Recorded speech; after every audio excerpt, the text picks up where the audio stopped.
काँग्रेसचा सगळा इतिहास हा औरंग्याच्या औलादींची चाटुगिरी करण्यात गेलाय।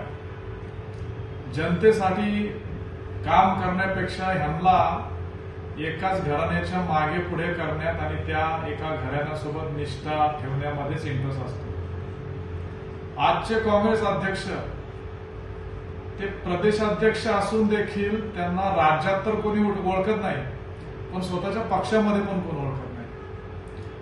विधानसभेला या काँग्रेसवाल्यांना जनतेने त्यांची जागा दाखवून दिली आणि त्यामुळे आता राजकीय वैमनस्यातून, राजकीय वैफल्यातून आमचे नेते माननीय देवेंद्रजींवरती हे काँग्रेसवाले टीका करत आहेत।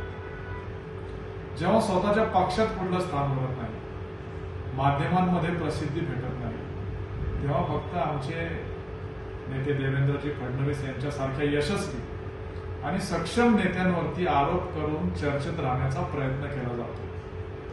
आणि जो व्यक्ती स्वतःची मीडिया जनमानसात ओळख निर्माण करू शकत नाही, तो भाजपच्या नेत्यांवरती बोलून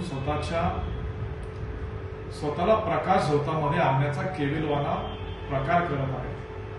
हर्षवर्धन सपकाळांनी ही केलेली टीका म्हणजे त्यांच्या नैराश्याचा कळस आहे आणि अशा टीकातनं काहीही त्यांचं उद्देश यशस्वी होणार नाहीत।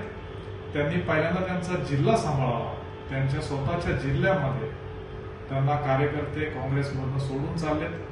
राज्यभरामध्ये आता काँग्रेसला ओहोटी लागली आहे।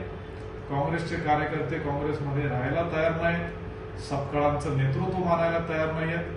त्यामुळे अशा पद्धतीचं वादग्रस्त, चुकीचं, खोटं वक्तव्य करून कुठलेही उद्देश साध्य होणार नाही, हे हर्षवर्धन सपकाळांनी लक्षात ठेवलं।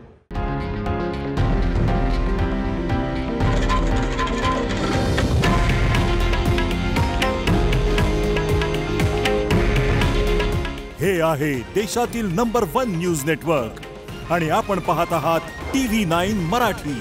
काळजी तुमची, हित महाराष्ट्राचं।